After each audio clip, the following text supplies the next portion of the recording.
Je me souviens très bien du soir où l'apôtre voulait m'expliquer sa vision de quelle va être l'Église. Parmi les particularités de l'Église que le Seigneur lui avait mis à cœur, c'est que ça devait être une église où on pouvait faire une réunion de prière à temps libre. Les gens pouvaient venir à n'importe quel moment. On mettrait que des nattes et on serait en train de prier comme ça, librement. Il y aurait une musique de fond, on prierait, on lancerait quelques sujets de prière et on prierait. Alors, quand on a débuté cela, on a appelé ça jeudi, prière. Puisqu'on avait des nattes, ça commençait à prendre ce nom-là dans la ville, Jeudi et Toko. Lorsque nous sommes arrivés à Philasité d'Exaucement, nous avons gardé ces habitudes. Mais nous avons juste nommé ça dans la même pensée de l'idée de l'Église, temps d'exaucement. Après Covid, on a été obligé de ne plus se mettre par terre parce que voilà, distanciation sociale. Mais nous languissions du jour où nous allons pouvoir reprendre nos bonnes habitudes. Quelles sont ces bonnes habitudes du temps d'exaucement, habitudes que nous avons repris désormais?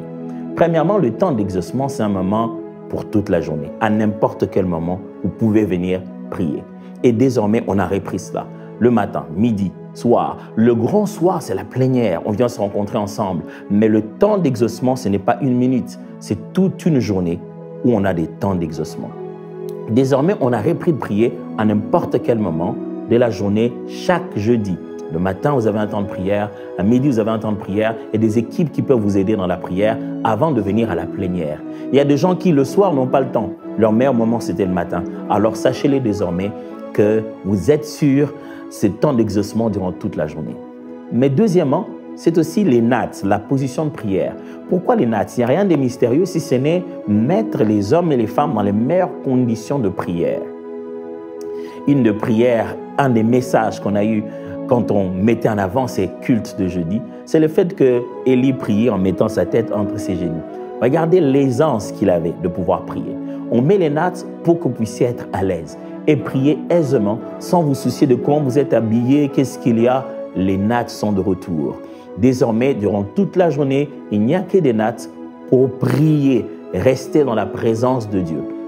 Et troisièmement, dans ces temps appelés temps d'exaucement, la troisième et la dernière chose, c'est que ce n'est pas vraiment de moment où on fait de longs enseignements. Les enseignements ont pour but de conduire dans la prière. On nous apprend comment prier et on pratique. Mais c'est aussi une sorte de récapitulation de ce qu'on a appris pendant le mois ou la pensée de la semaine.